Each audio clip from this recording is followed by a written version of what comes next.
I'm good, man. I have no complaints. I'm just slugging away. How about you? I've been good. It's just dropped off the dog to the doggy daycare and keep him there for the day, get his energy out before the weekend starts. And Yeah, you got a pup? good. No, I don't. Who's this? No, I don't. I don't. We actually have, my buddies ripped me, but we got two cats. My wife coaxed me into it, um, years ago, and she always talked about having two cats. I said, there's not a chance. And then she took me to this, adopt a pet foundation. And next thing you know, I'm rolling around in a litter of kittens. I was like, well, you got to bring the brothers home. They're adorable, aren't they? Yeah. So, yeah, I'm okay with it. Good stuff. Well, thanks for coming on. And, obviously, been following you. We've been chatting Mhm. back and forth and kind of watching your journey. Obviously, through the pandemic has been really cool as well. Growth, G&D. For the or for the listeners, what does G&D stand for? Yeah. Well, G&D is Great Northern Drilling, is really where it started. And I built a small drilling company in 2000. Well, I incorporated in 2016, had the rig built by 2017. And then um, really it was built, when it did the branding and everything for GND.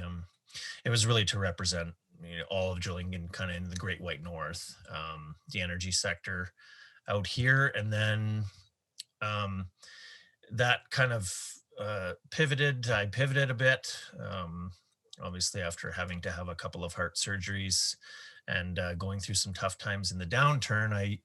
What kind of came to mind through the GND was really grit, no quit, and determination, and talking about survival, which all of us were going through in the energy sector already, and then even more so after the pandemic, right? So yeah, I pivoted the drilling company to apparel and just sort of give it a go to keep this thing alive is really what it was about. Yeah. Sure. What made you brand it the way you did with the beautiful landscape, with the mountains? Mhm. What brought that up in terms of branding? Because I think you've nailed the brand. Thank you. Appreciate that. Yeah, a lot of people do say that. I actually, through a recommendation of a friend, I already had the name picked out. When I incorporated, I knew I was going to be Great Northern Drilling. And really, it was a tip of a hat to a drilling in the north and the remote. But it was also a bit of a tip to, I've got a place in Montana. And for people that know, there's a bar there called the Great Northern, and the Great Northern Railway, really, which runs north through Montana. So it was kind of a little double edge there. But when I got together to do the logoing, I was recommended a friend through a friend in Saskatchewan, this real sharp guy, Insight. They were called Insight Development at the time. I'm not sure if they're around anymore, but anyway, real sharp guy. And when we sat down and put the ideas down on paper on how the logo would look, and some of the things and subliminal messages that they might pull from looking at the logo, which I'm creative, but I mean, to go that far, I couldn't. But anyway, a lot of the ideas that we wrote on paper, like, what do you see when you look at the logo? What do you see? And we wrote down some things that people might say. And then after we tested the market, and he came back with this together, and we did some tweaking in the mountains, obviously to represent where we are in the prairies, and we drilling in the west and remote and Yukon, stuff like that. Um, they nailed it. Like, it was almost first try that it was nailed. And when we had talked to people, what do you think of when you see this? And it's all over the map, but some people are like, geez, looks like a beer label. Geez, looks like a kind of like a tin of chew. Or I've heard that's like the Raptors. The northern thing really resonated with people. So anyway, yeah, it people do like the logo and the brand first and foremost. Yeah. Have you seen an uptake of support from your industry, from the drilling industry supporting this? Or is it mainly Albertans or just Canadians as a whole? Yeah, great question. I think initially when I decided to launch, which was December 29th last year. I had my second heart surgery in um, September of 2020, and then literally decided we're going apparel. I'm just going to give it a whirl. And I thought we'll call it a pilot campaign and launch on December 29th. And the support was very big initially through a lot of natural network. Um, Energy sector, downtown, corporate Calgary really got behind it. So it was very big in the beginning. And then just through my travels and playing hockey and going to school, Maritimes to the west, and even in the States, we did have a lot of people jump on board in Ontario, Nova Scotia, and in the United States. So I had a real big uptick out of the gates, kind of collectively from across Canada, I guess. And then primarily it has definitely been the energy sector, which is the target market, right? For sure. Hmm. Now, what was your story? I mean, obviously, not one heart surgery, but two. Yeah. How did that start initially? Was it a childhood defect in your heart, or did it happen over time? Yeah, it is pretty wild, and it's still hard to believe that I've even gone through it. But um, no, I've had a lot of surgery in my life, unfortunately, just broken bones and all kinds of silly surgeries. I've got like a VIP to hospitals, but um, I they detected I've had 7 knee surgeries, and on one of my knee surgeries back around '07, they discovered a murmur. Super common. Lots of people have them. They said not a big deal, but before we do this surgery, we're going to have to test you to make sure. They tested, they said everything's fine, it's just a murmur, and we keep an eye on it. And a lot of people live with murmurs. But then in 2015, um, or I guess, yeah, 14, 15, and around there, um, my wife, Dana, was getting out of being, she was an advisor with Freedom 55. She was selling her book and getting out of it and said, really, if you should really have life insurance, which I was just kind of a swinging batch for years and never saw the need to. So anyway, I went in to get life insurance, and they discovered, hey, you've had a murmur, and I've also had a blood clot before, and they just like, you're high risk, you have to go get tested. So it was like a huge pain in the ass to me. Yeah. And I went and did all this testing, and then the weekend that Dan and I got engaged, they said, they called me. I was in Montana, and they said, "You got problems. Get back in here." And I was totally asymptomatic. And I said, what are you talking about?" And so the murmur, which is mitral regurgitation. And so the problem with it is your heart can enlarge. And so it's either your valve is bad, the mitral valve, or the flap on the valve is bad.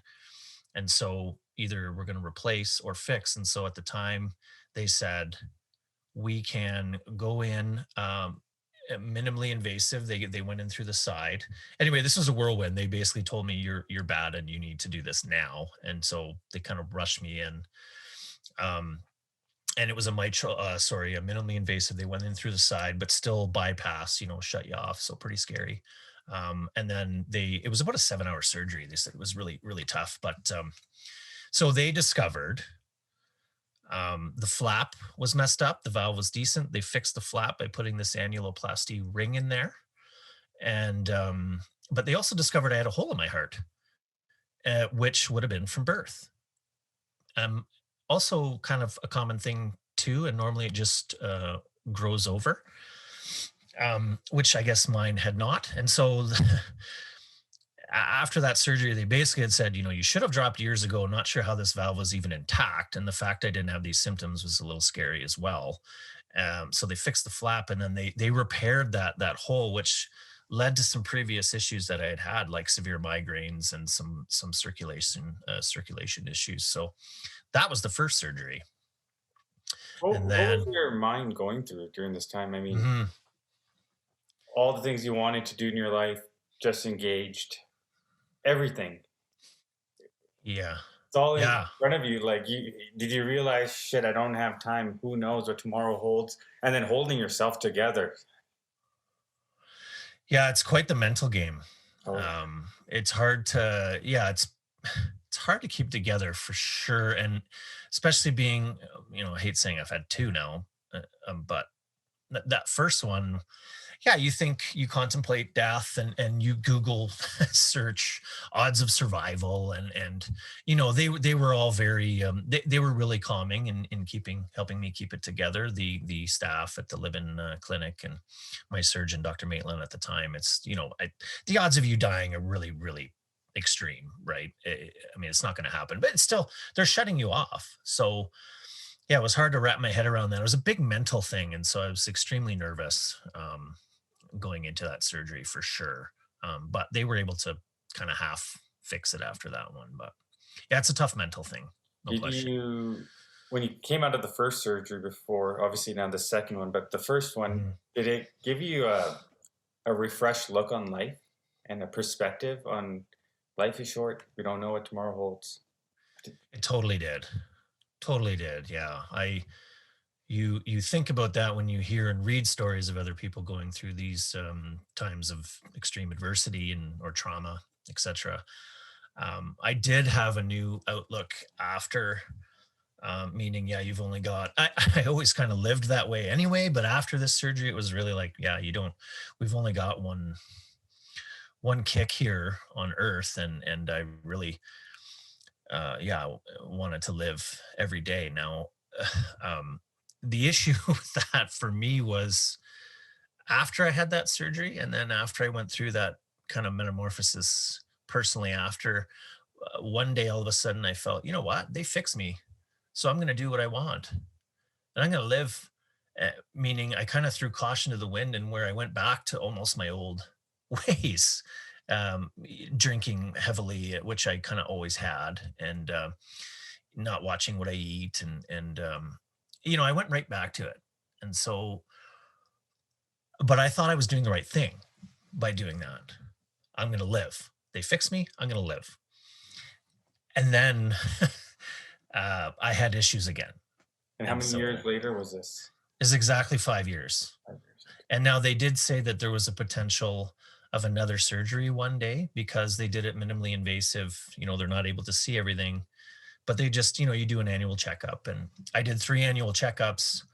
And then I think it was the fourth one. They said, it's back, it's bad. And they did say there was that potential because they didn't know that I still had a murmur after that surgery, a slight one. It went from a mega murmur to a slight murmur. They said there still could be that chance. And I just thought, well, yeah, I'm fine. I won't be going back in there. And then karma smacked me right in Five the years later. face. Yeah. Literally, I had surgery in September 15. I had my second surgery September 2020. Yeah. And so this one, they said, we got to cut you open. We got to go in and we got to fix this properly. And I thought they were going to replace the valve, but turned out they were able to just kind of fix it and patch up that valve. So, Was the mhm. second time around in terms of healing easier? um, yeah, it was. It was. I mean, because you think about them cutting into you. Mhm. It's hard for a lot of people to wrap their head around that, and me if included. So I was very nervous about the fact that they were cutting in, and I'm not going to be able to breathe, and it's going to take your ribs forever. And it just had turned out that after, it was really the rest of your body that hurts because they're very rough on you. I don't want to get too visual, but they're cutting into your body. It, the scar and where they cut in was actually not what hurt. It was everything else. And they were telling me that everything else would hurt, my shoulders and up here in the back, and you're worried about getting your heart rate up and walking too much. So it's a huge mental game.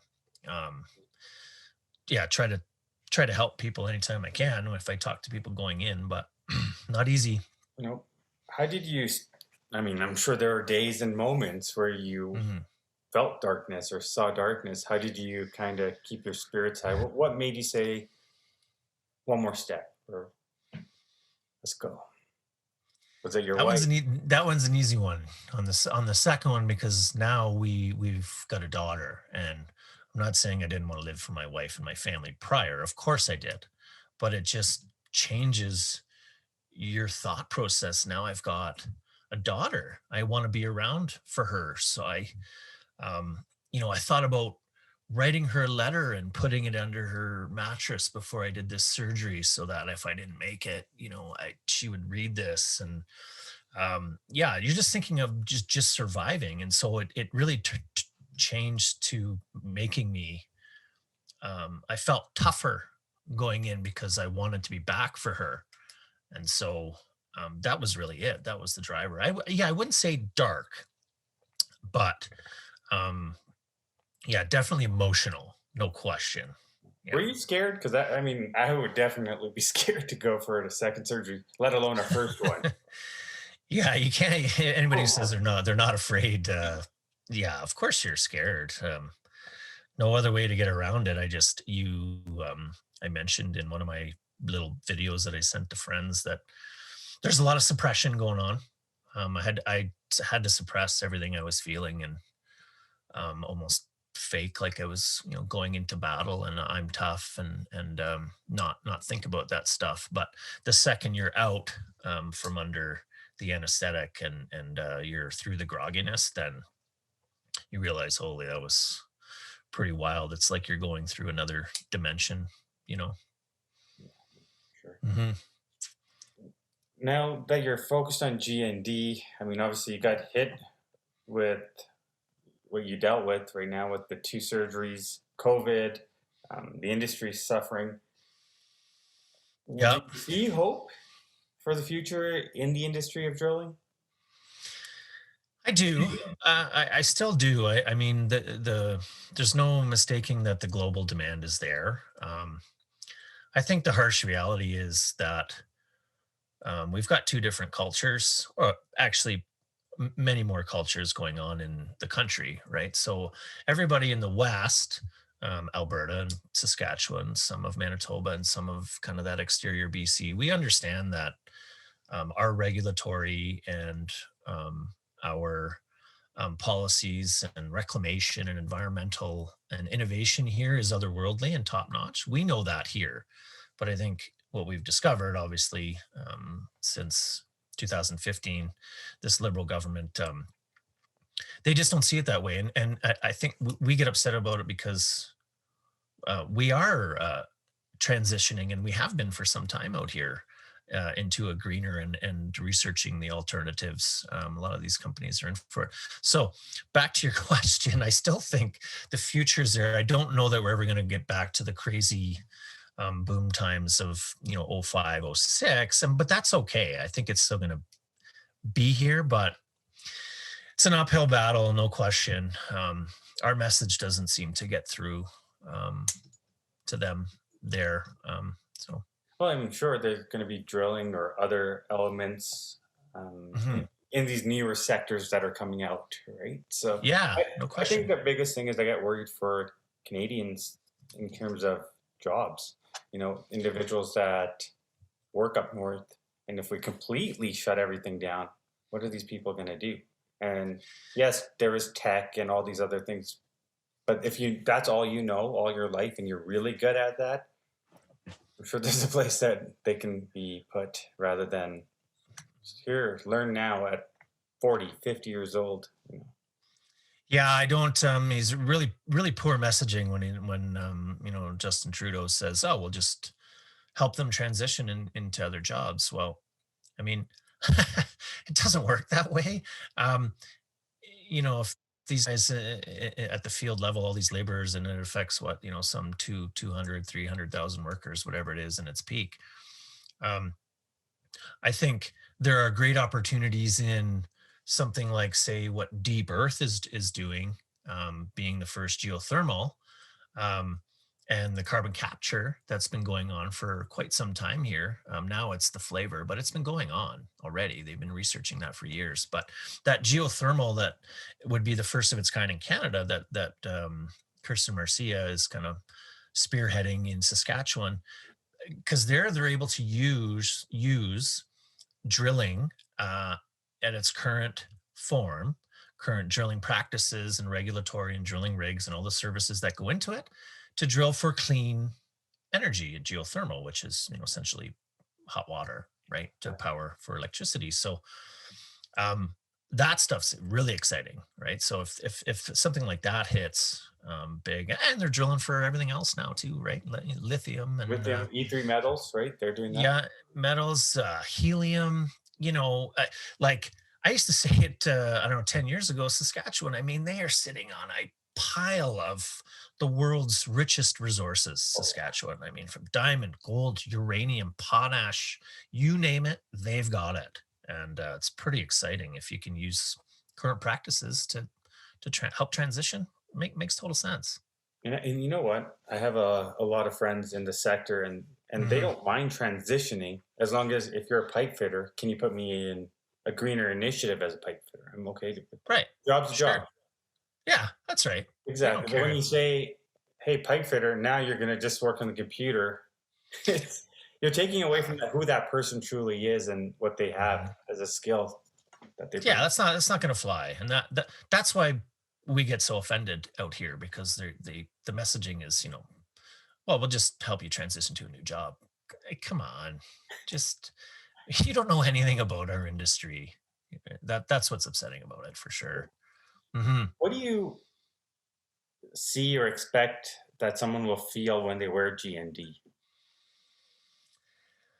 Good question. The really the idea when I took the brand to market was, and no offense to anything else out there, but a lot of the sentiment has been growing out here that we're upset, need support, don't kill the industry, etc.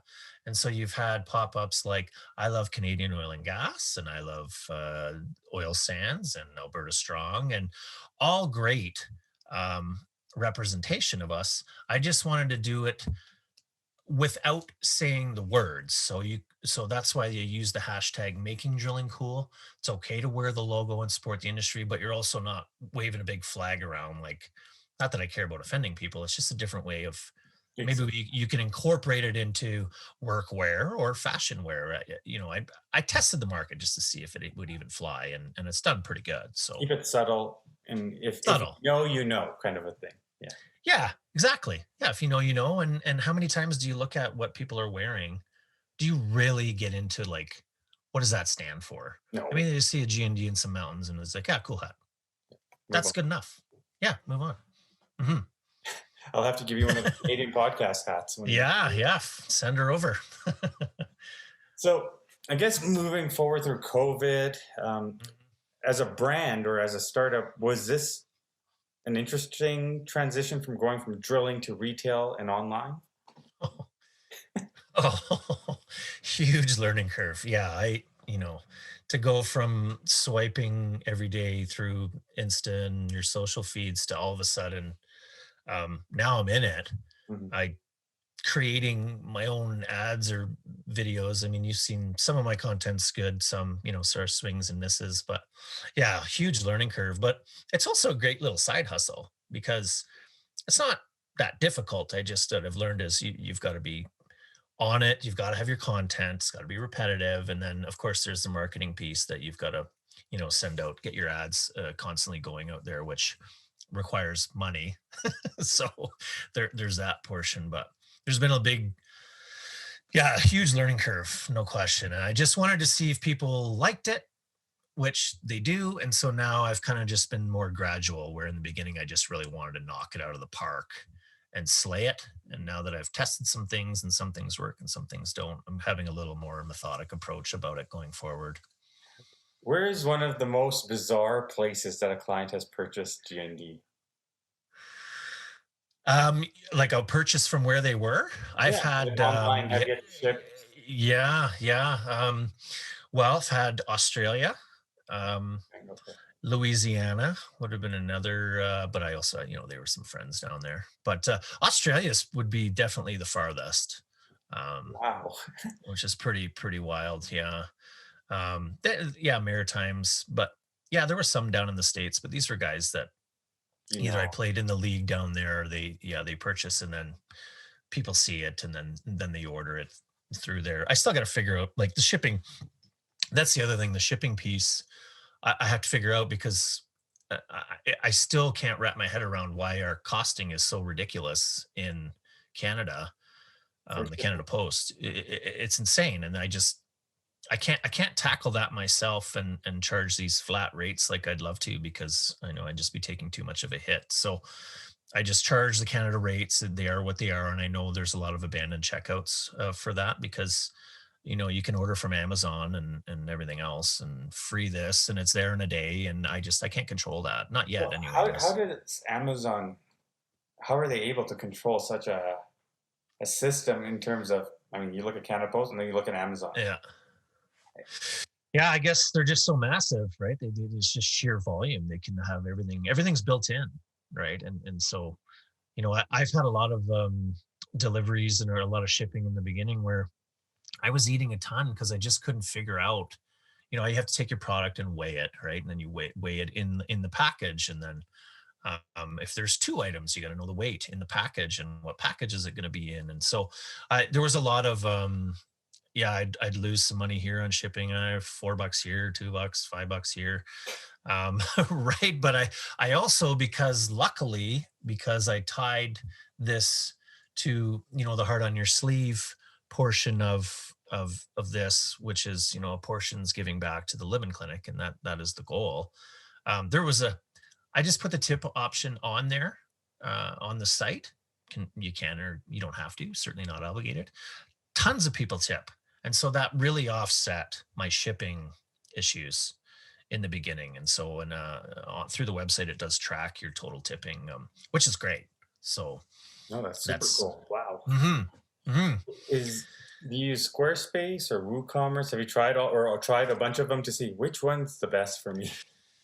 Yeah, I probably should have. I did do my research in the beginning. I went with Shopify. It Okay. really was super seamless, especially for a guy, not from that world. I had done retail in the past, but this online world, I think that's why you're seeing so many pop-ups too. It is extremely easy, and my website is very simple, and I have to do all the photography and things like that. So not it's not all top notch, but I was able to smack it together very quickly and launch and sell online immediately, which 10 years ago you couldn't do that, right? I mean, Maybe you'd like have to over pay someone, 100K to get even started with something like that. You're like an online right? store. Wow. You got to build this website. How do you do that? And it's literally all there. And I think that's why you're seeing so many. And a lot of people, especially through COVID, people shop online, right? Well, shop online, and also, again, people need a side hustle or have decided, I actually do have some time on my hands to throw something together. Hey, you know what? If it helps me with my groceries in terms of offsetting the cost, why not? Right? Yeah. Every Yeah. little I thing think helps. yeah, no question. I think it's a great side piece, side hustle. Yeah. Are you seeing more online shops pop up locally, or are you seeing it kind of dwindle down now? Kind of, because I saw a spike, and now it's kind of who kind of ended up staying consistent through it all. Yeah. Yeah. There was a definite spike. And I even saw, noticed a bunch on the energy side. They kind of popped up and then went away. And, I'm sure like anybody else, once you realize I'm in this now, either you're putting out your content on the regular or you don't have the time because of your job or like I've been able to generate money. I'm not paying myself, but there's been enough sales to warrant continuing, and so I am gonna. I've got a lot of stuff coming up for this month and Christmas and stuff like that.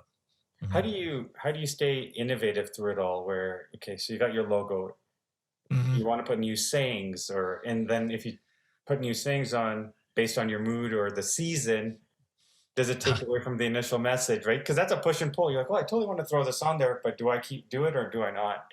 Do you struggle with that at times in terms of creating? Yeah, Yeah. yeah, you do for sure. I am creative by nature, so I have a million ideas. But then you have to pick a lane on where you're going to go and you got to fail like every entrepreneur will tell you that, right? Oh yes. You do, right? Yeah, you got to fail The and highs, the lows. It's highs and lows. Yeah. the lows are really low, and With G&D. And when I put it out there, I was like, there's nothing controversial about this. And it hasn't been. I haven't gotten any flack or anything, but I just remember thinking inside, are people going to be Mhm. like, do I have to watch my messaging? Like, like I shouldn't have to. But I did think about that. And I'm starting to put out a little more, industry knowledge and I'm trying to, not a ton. I don't want to inundate socials with all that knowledge and history stuff, but I also have to go there. I mean, it's in the name. It is drilling. You don't have to be in drilling. It's really just about energy. But um, you know, some of the messaging earlier on was I was really trying to stay away from it, um, going overboard on Mhm. being pro supportive, of the energy sector. I just thought, yeah, it's right in the name. I mean, that's the support there. And if you oppose it, don't buy it. And if you're in, you're in. But now I feel like I need to push forward a little more on kind of defending and Yeah. but like softer, let's work together. I don't our issue with the green movement is not that it's here. It's you don't shut one switch off and flick on the other. Yeah. There's got to be a So blend here, and it's a blend. Work yeah, together. Yeah. it's almost like what we were saying earlier about you're either this or this, and there's this fight going on, and it's like, guys, we don't. This is so unnecessary.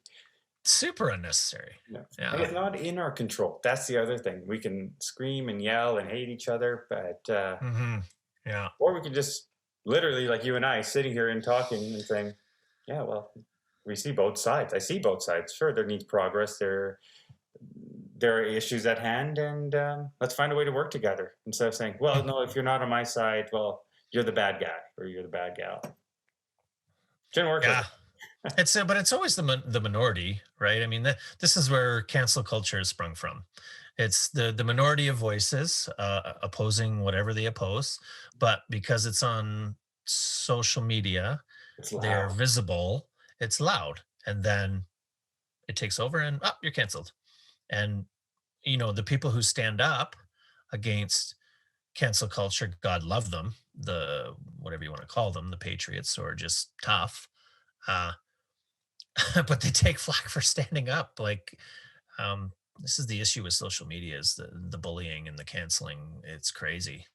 You just gotta stay positive. Do you think there's Yeah. a is there a marketplace Hmm. where all these online local businesses can come together on a central hub and be there where, hey, let's go to the flea market, but it's online for all these vendors? Is there something out there Hmm. yet in Calgary or Alberta? Yeah, I don't know that there is yet. I don't. I'm sure there is for other industries. Um, yeah, I haven't seen that yet. Like throw the I don't G&D know. brand up there, throw some artists doing some work. It'd be really cool to have a central hub, wouldn't it? Yeah. It would be cool to have a central hub. I've really, before I did this thing, I really wanted to focus on like collaborations and supporting local and all that stuff, which is kind of where everybody's gone anyway. It's not like it was my idea, but I've really tried to focus on. So I've got a lot of good ones coming up for December, like Nice. collaborations, and then where you can pull them in and a lot want to do a lot more tagging of other products and other people's goodies and definitely want to carry down that path. And I think it's a good thing. We should be propping each other up regardless, right? It's been really cool because you also do podcasting as well. So you're also spreading your brand's message and who Yeah. you are, your voice, your story to everyone in a different medium, which I think is amazing to do. Yeah, no, thank you. I appreciate it. Yeah, I've only done a few. I've done like 5 episodes, but I'm just lining up a few more guys now. And I got yeah, I'm gonna go down the don't want to divulge too much, but I'm going down the historical path for the energy sector. I'll leave it there, but that's Oh, going to be coming next rather than, hey, oil's good and pro all the time. I want to go down the historical side and maybe honor some of the pioneers. So that's where I'm heading next. you're going to start in Turner Valley? Leduc But actually, yeah, you, started. Yeah. Yeah. And that's where I'm starting, but I will be touching on all that stuff. And I just gotta, you got to get the sales too, right? So I can't get too far ahead of myself. I appreciate it. Well, thanks, Kevin, for your time today. And looking forward to getting together soon because it's much anticipated and much overdue. It is overdue. No, I really appreciate it, Zach. Thanks for having me. My pleasure. Well, have a good weekend, and I guess we'll chat soon. You too. Thank you, sir. I'll send you a few things. There's a guy named I think Arc Resources, Peter. I'll take this off, but it's Peter. Yeah. I can't remember his last name. Arc Resources or Arc Energy. He has a Yeah. website. He started talking about doing something with historic stuff in regards to the oil Oh, sands and stuff. But oh, maybe it'll nice. give you some ideas in terms of podcasting. I don't know what he's done, Yeah. but I'll send it to you. Well, Okay, let's buddy. touch Maybe. base soon, and Yeah, have a sounds good good. weekend. Any plans this weekend? No, I don't think so. I will see the parents tonight, and then I think I got a new neighbor. He moved in down here. He started up a cannabis company, and he Oh, just moved in, and we're gonna have a get together tomorrow night. No, Sunday. Oh, stick with yeah, what we I would. have back. Yeah. Yeah, Okay, thanks man. again. All right, Kevin. Bye for Thanks now. again. Okay, buddy.